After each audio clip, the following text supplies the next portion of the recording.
cause de mon PhD en sexologie, il y a des chercheurs de Genève et de Bruxelles qui voulaient faire un projet de recherche qui discutait finalement des femmes qui ont été excisées. On s'est rencontrés, j'ai développé mon expertise en étant en contact avec ces femmes-là qui ont énormément d'expérience.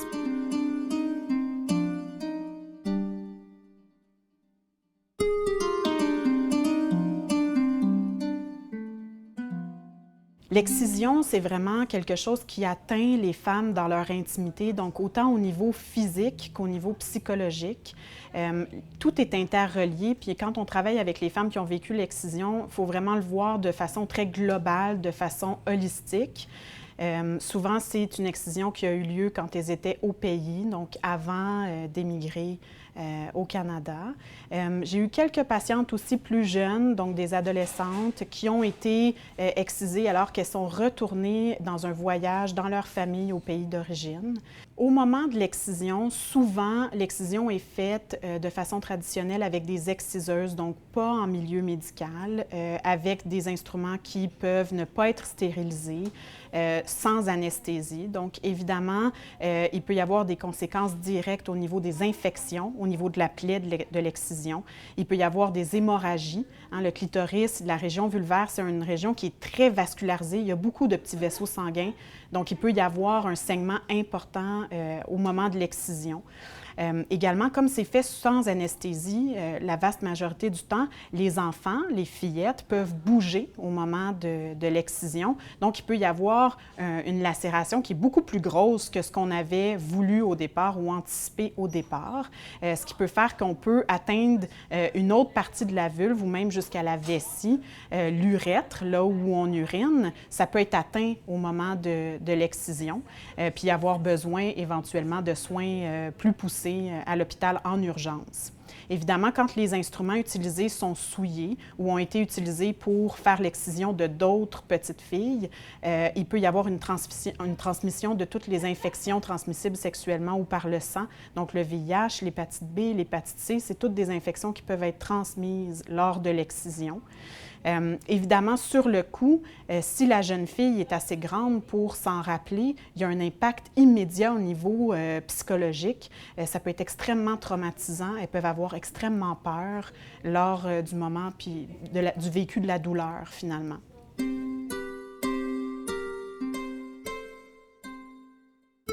Il peut y avoir une mauvaise cicatrisation de la plaie, donc une cicatrice qui va devenir grosse, qu'on appelle une kéloïde. Ça fait comme une grosse bosse au niveau de la cicatrice. Ça peut fusionner aussi les petites lèvres, donc il peut y avoir un rétrécissement au niveau de l'introïtus vaginal, donc l'entrée vaginale. Dans certains cas d'excision, il y a aussi une suture qui va être faite après pour rapprocher les petites lèvres de façon délibérée lors de l'excision. Ce n'est pas toujours le cas. Parfois, c'est juste avec la guérison, finalement, que les petites lèvres se sont fusionnées par la suite. Mais ça a le même impact de restreindre, finalement, l'entrée vaginale et créer des douleurs lorsqu'on va commencer à vouloir mettre des tampons, lorsqu'il y a les premières relations sexuelles. Quand l'introïtus est restreint au point de vue d'être tellement petit que c'est difficile même de mettre un tampon, bien, il peut y avoir des infections urinaires à répétition parce que l'urine reste prise derrière les petites lèvres, reste à cet endroit-là et peut éventuellement devenir infectée, puis faire des infections urinaires à répétition. Ça peut être beaucoup plus long pour les femmes de vider leur vessie, donc ça peut prendre jusqu'à des 15-20 minutes pour vider la vessie complètement lors de la miction. Puis ça peut être difficile aussi au niveau des menstruations. Il peut y avoir une rétention des menstruations parce que le sang n'arrive pas à sortir. Encore une fois, des risques d'infection au niveau de l'utérus, des trompes, des ovaires. Puis ensuite, il y a tout le côté douleur nerveuse chronique, hein, parce que quand on coupe des petits nerfs au niveau de la vulve, au niveau des petites lèvres, du clitoris, il peut après ça y avoir une espèce d'hypersensibilité des nerfs qui va faire qu'il va se développer des douleurs chroniques au niveau du clitoris, au niveau des petites lèvres, au niveau de la vulve. Et cette douleur-là peut être constante ou elle peut être seulement quand on touche l'endroit de la cicatrice, qui évidemment peut avoir un énorme impact au niveau de la qualité de vie. Ce qu'on voit maintenant depuis les dernières 10 à 20 ans, c'est que les femmes se font exciser de plus en plus jeunes au niveau de l'enfance, donc même au niveau de la période néonatale, donc les nouveau-nés, jusqu'à environ 3 mois. Ce qui fait que parfois, quand on les voit plus tard à l'âge adulte, une excision qui au départ voulait être au niveau du clitoris uniquement, étant donné que le bébé était petit au moment de l'excision, finalement, il y a une grande partie des petites lèvres aussi qui a été excisée. Donc souvent, à l'âge adulte, je vais voir des femmes qui n'auront plus de capuchon du clitoris, la partie supérieure du clitoris, et plus du tout de petites lèvres non plus, alors qu'on en voyait peut-être un peu moins avant.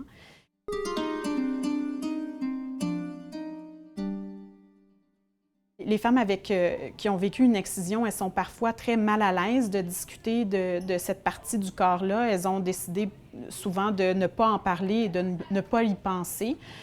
Donc, quand il y a un problème relié à la cicatrice, à la guérison, à une douleur, ça peut être difficile pour elles de parler de la région du clitoris parce que ça rappelle des souvenirs qui sont difficiles. Ce qu'on voit surtout, c'est celles qui ont un souvenir très vivace du moment où elles ont été excisées. Il peut y avoir un syndrome post-traumatique relié à cet événement-là.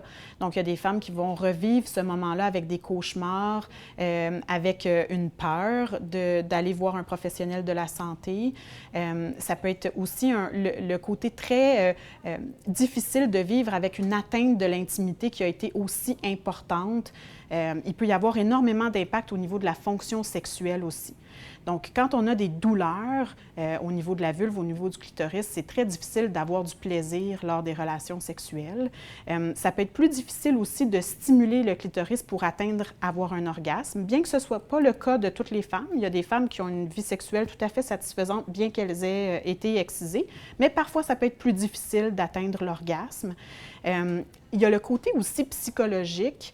Les femmes qui ont été excisées, parfois, vont vivre le jugement de leur partenaire ou encore du corps médical quand elles sont en Occident. Donc, quand elles immigrent puis qu'elles arrivent en Occident, elles peuvent vivre le regard un peu surpris du corps médical ou d'un partenaire ou d'une partenaire potentielle. Puis à ce moment-là, elles développent vraiment un inconfort au niveau de leur estime de soi, au niveau des organes génitaux. Puis elles se sentent moins une femme totale, moins une femme globale parce qu'on leur a enlevé une partie de leur corps alors qu'elles n'avaient pas donné leur consentement. Et ça, c'est très dur pour elles de vivre avec cette idée qu'on leur a enlevé quelque chose. Elles se sentent parfois incomplètes, alors que finalement, on a enlevé le petit bout du clitoris, puis qu'elles ont encore une grande partie de leur clitoris qui persiste, puis qu'elles ne sont pas moins une femme pour autant, mais pour elles, le fait de vivre en ayant une partie qui leur a été enlevée, c'est très traumatisant, puis ça a un impact au niveau de leur estime d'elles-mêmes.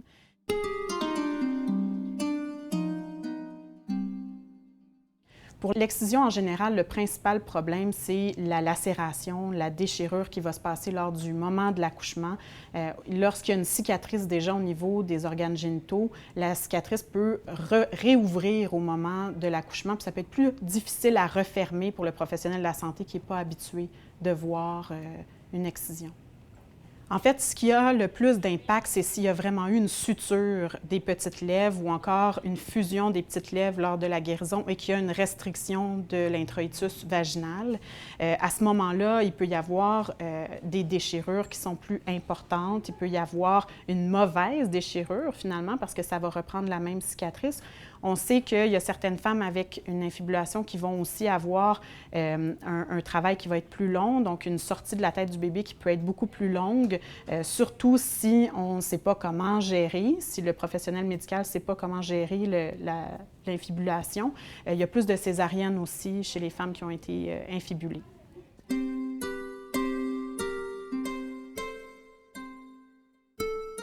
Tant qu'on ne pose pas la question, on ne sait pas. Parfois, les séquelles de l'excision ne sont pas nécessairement si faciles à voir au niveau physique quand on fait l'examen, bien que l'impact au niveau psychologique puisse être aussi important. Donc, c'est important de poser la question aux femmes. Donc, quand on sait que notre patiente vient d'une région où l'excision est prévalente, c'est intéressant de poser la question. Donc, moi, la façon dont je suggère à mes collègues de poser la question, c'est de dire « Madame, je vois que vous venez de tel pays. Je sais que dans ce pays, l'excision est pratiquée souvent. Est-ce que c'est votre cas? » Puis si la réponse est oui, bien à ce moment-là, premièrement, on n'est pas surpris quand on fait l'examen. Puis ensuite, quand on a, comme professionnel de la santé, diagnostiqué une excision, bien c'est important d'avoir un peu une idée de c'est quoi l'impact de cette excision-là sur la vie de notre patiente. Donc, de poser la question aux patientes, qu'est-ce que ça a comme impact pour vous pour votre vie. Peut-être qu'il n'y en a pas d'impact pour cette patiente en particulier, mais peut-être que oui, et peut-être que le fait de se faire poser la question directement, ça va faire qu'elle va ouvrir tout un pan de problèmes, de préoccupations qu'elle avait, puis qu'on va être capable de l'aider en trouvant le personnel qui est habitué de travailler avec des patientes avec excision. Si on a un impact qui est plutôt au niveau psychologique, c'est intéressant d'avoir quelqu'un qui va travailler ce côté-là, que ce soit en psychologie, en sexologie, si le problème est plutôt d'ordre sexologique, d'ordre de la fonction sexuelle. Il y a plein de ressources communautaires aussi qui existent au Québec pour aider les femmes qui sont en situation de vulnérabilité, d'immigration récente, dont le RAFIC, dont la Maison Bleue, il y a 2 Maisons Bleues à Montréal. Les ressources communautaires au CLSC aussi peuvent être mises à contribution. Donc, il y a moyen de se créer une équipe de professionnels pour entourer une femme de façon globale.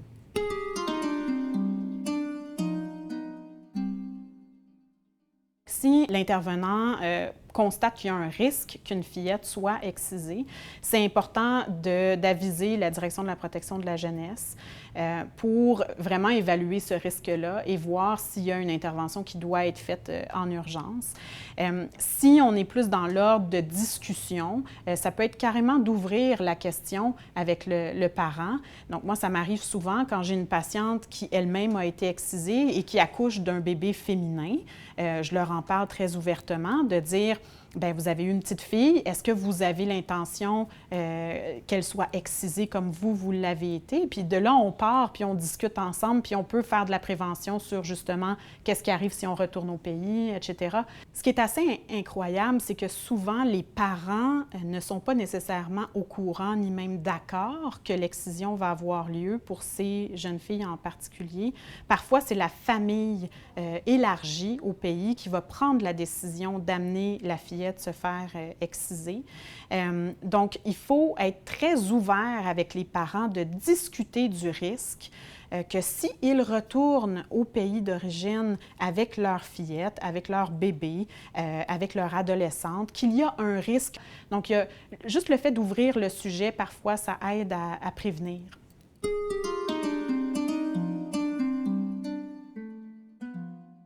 La Société des obstétriciens et gynécologues du Canada, la SOGC, a émis des lignes directrices pour la prise en charge de la patiente avec une excision et aussi pour empêcher la médicalisation de la pratique.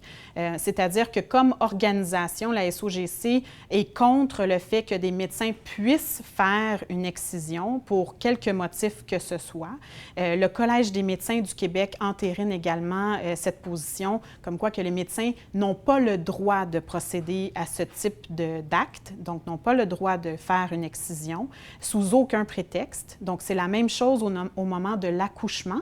Donc, si on a une patiente qui a une infibulation et qu'on désinfibule au moment de l'accouchement, on n'a pas le droit de refermer l'infibulation en tant que médecin accoucheur. Donc, on commence à en parler un petit peu plus. Les lignes directrices de la SOGC ont été émises. Donc, progressivement, ça se diffuse dans les différents milieux, mais c'est encore assez modeste. Il y a matière à plus d'enseignement encore.